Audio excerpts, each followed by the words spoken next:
Kisah Al-Fuzail bin Iyas. Abu Ali Al-Fuzail bin Iyas, At-Talakani lahir di Khurasan. Diriwayatkan bahwa sewaktu masih remaja, Fuzail adalah seorang penyamun. Setelah bertaubat, Fuzail pergi ke Kufah kemudian ke Mekah, di mana ia tinggal beberapa tahun lamanya hingga wafatnya pada tahun 187 Hijriah atau 803 Masehi. Nama Fuzail cukup terkenal sebagai seorang ahli hadits, dan keberaniannya mengkhotbah Khalifah Harun ar-Rasyid sering diperbincangkan orang. Fuzail pembegal dan kisah pertaubatannya. Sewaktu masih remaja, Fuzail mendirikan kemah di tengah-tengah padang pasir, yaitu di antara Marv dan Bawar.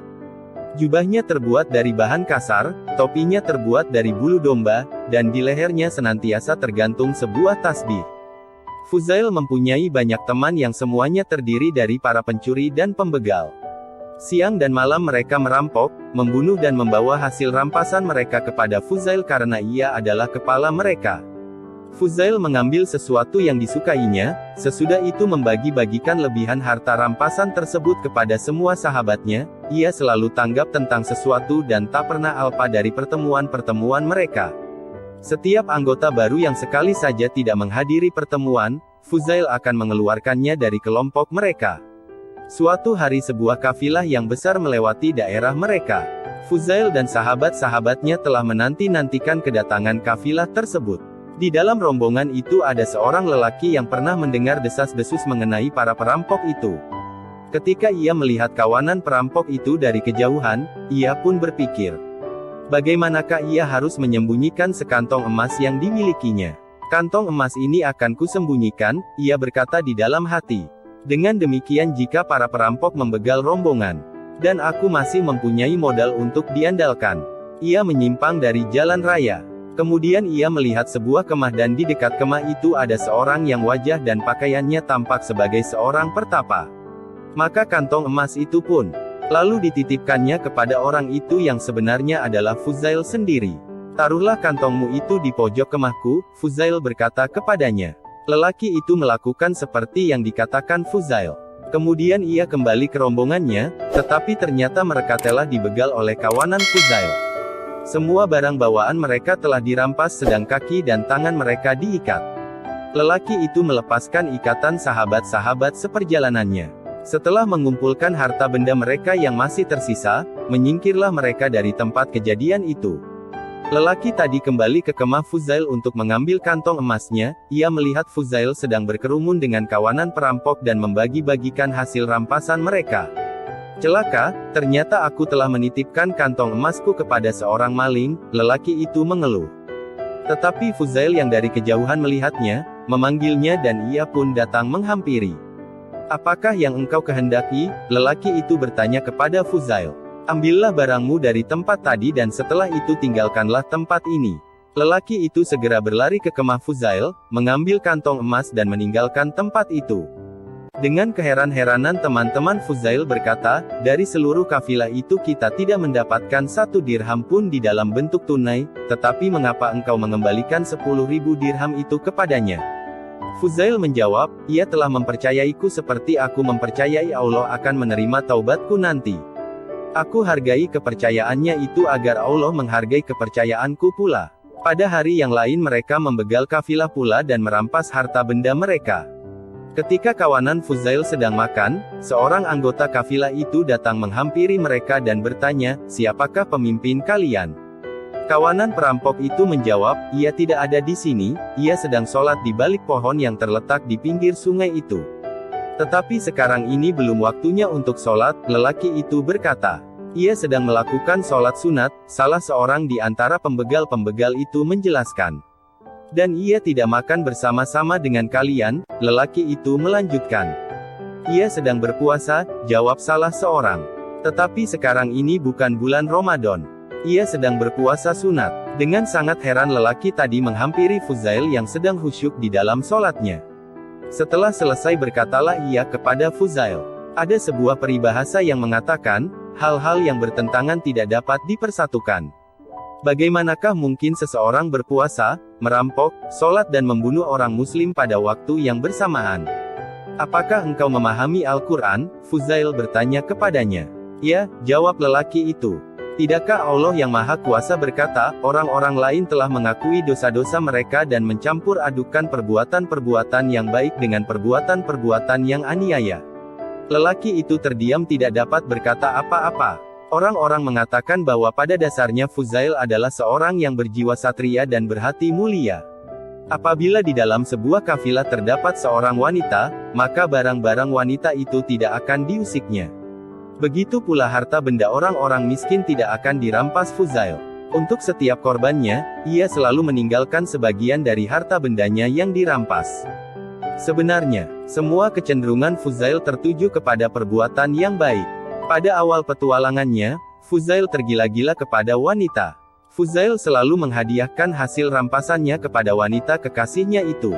Karena mabuk asmara, Fuzail sering memanjat dinding rumah si wanita tanpa peduli keadaan cuaca yang bagaimanapun juga. Sementara berbuatan demikian, ia selalu menangis.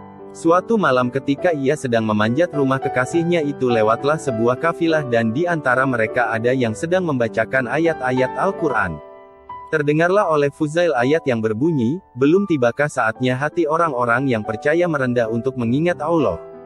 Ayat ini bagaikan anak panah menembus jantung Fuzail, seolah sebuah tantangan yang berseru kepadanya, wahai Fuzail, berapa lama lagikah engkau akan membegal para kafilah? Telah tiba saatnya, kami akan membegalmu. Fuzail terjatuh dan berseru, memang telah tiba saatnya, bahkan hampir terlambat. Fuzail merasa bingung dan malu, ia berlari ke arah sebuah puing. Ternyata di situ sedang berkemah sebuah kafilah. Mereka berkata, marilah kita melanjutkan perjalanan, tetapi salah seorang di antara mereka mencegah, tidak mungkin, Fuzail sedang menanti dan akan menghadang kita. Mendengar pembicaraan mereka itu Fuzail berseru, berita gembira. Fuzail telah bertaubat. Setelah berseru demikian ia pun pergi. Sepanjang hari ia berjalan sambil menangis. Hal ini sangat menggembirakan orang-orang yang membenci dirinya. Kepada setiap orang di antara sahabat-sahabatnya, Fuzail meminta agar janji setia di antara mereka dihapuskan. Akhirnya hanya tersisa seorang Yahudi di Bawar. Fuzail meminta agar janji setia di antara mereka berdua dihapuskan namun si Yahudi tidak mau dibujuk. Sekarang kita dapat memperolok-olokkan pengikut Muhammad, si Yahudi berbisik kepada teman-temannya sambil tergelak-gelak. Jika engkau menginginkan aku untuk menghapuskan janji setia yang telah kita ikrarkan itu, maka ratakanlah bukit itu, si Yahudi berkata kepada Fuzail sambil menunjuk ke arah sebuah bukit pasir. Bukit itu tidak mungkin dapat dipindahkan oleh seorang manusia, kecuali untuk waktu yang sangat lama. Fuzail yang malang mulai mencangkul bukit itu sedikit demi sedikit, tetapi bagaimanakah tugas tersebut dapat diselesaikan? Pada suatu pagi, ketika Fuzail sangat letih, sekonyong-konyong datanglah angin kencang yang meniup bukit pasir tersebut hingga rata. Setelah melihat betapa bukit pasir itu telah menjadi rata, si Yahudi yang sangat merasa takjub itu berkata kepada Fuzail, sesungguhnya aku telah bersumpah, bahwa aku tidak akan menghapuskan janji setia kita sebelum engkau memberikan uang kepadaku. Oleh karena itu masuklah ke dalam rumahku, ambil segenggam uang emas yang terletak di bawah permadani dan berikan kepadaku. Dengan demikian sumpahku akan terpenuhi dan janji setia di antara kita dapat dihapuskan. Fuzail masuk ke dalam rumah si orang Yahudi. Sesungguhnya si Yahudi telah menaruh gumpalan-gumpalan tanah ke bawah permadani itu. Tetapi ketika Fuzail meraba ke bawah permadani itu dan menarik tangannya keluar, ternyata yang diperolehnya adalah segenggam penuh dinar emas. Dinar-dinar emas ini diserahkannya kepada si orang Yahudi. Islamkanlah aku, si Yahudi berseru kepada Fuzail. Fuzail mengislamkannya dan jadilah ia seorang Muslim. Kemudian si Yahudi berkata kepada Fuzail, tahukah engkau mengapa aku mau menjadi seorang Muslim? Hingga sesaat yang lalu aku masih ragu, yang manakah agama yang benar? Aku pernah membaca di dalam Taurat, jika seseorang benar-benar bertaubat, kemudian menaruh tangannya ke atas tanah, maka tanah itu akan berubah menjadi emas. Sesungguhnya ke bawah permadani tadi telah kutaruhkan tanah untuk membuktikan taubatmu. Dan ketika tanah itu berubah menjadi emas karena tersentuh oleh tanganmu, tahulah aku bahwa engkau benar-benar telah bertaubat dan bahwa agamamu adalah agama yang benar. Kisah selanjutnya, Fuzail memohon kepada seseorang, demi Allah, ikatlah kaki dan tanganku, kemudian bawalah aku ke hadapan Sultan agar ia mengadiliku karena berbagai kejahatan yang pernah kulakukan. Orang itu memenuhi permohonan Fuzail. Ketika Sultan melihat Fuzail, terlihatlah olehnya tanda-tanda manusia berbudi pada dirinya. Aku tidak dapat mengadilinya, Sultan berkata. Kemudian ia memerintahkan agar Fuzail diantarkan pulang dengan segala hormat. Ketika sampai di rumahnya, Fuzail mengeluarkan sebuah tangisan yang keras. Dengarlah Fuzail yang sedang berteriak-teriak itu. Mungkin ia sedang disiksa, orang-orang berkata. Memang benar, aku sedang disiksa, Fuzail menjawab. Apamukah yang dipukuli? Mereka bertanya. Batinku, jawab Fuzail. Kemudian Fuzail menjumpai istrinya. Istriku, katanya, aku akan pergi ke rumah Allah. Jika engkau suka, engkau akan kubebaskan. Tetapi istrinya menjawab, aku tidak mau berpisah dari sisimu. Kemanapun engkau pergi aku akan menyertaimu. Maka berangkatlah mereka ke Mekah. Allah yang Maha Kuasa telah menggampangkan perjalanan mereka. Di kota Mekah mereka tinggal di dekat Ka'bah dan dapat bertemu dengan beberapa orang-orang suci. Untuk beberapa lama Fuzail bergaul rapat dengan Imam Abu Hanifah. Dan mengenai kekerasan disiplin diri Fuzail telah banyak kisah-kisah yang dituliskan orang. Di kota Mekah ini terbukalah kesempatan bagi Fuzail untuk berkhotbah dan penduduk kota senantiasa berbondong-bondong untuk mendengarkan kata-katanya.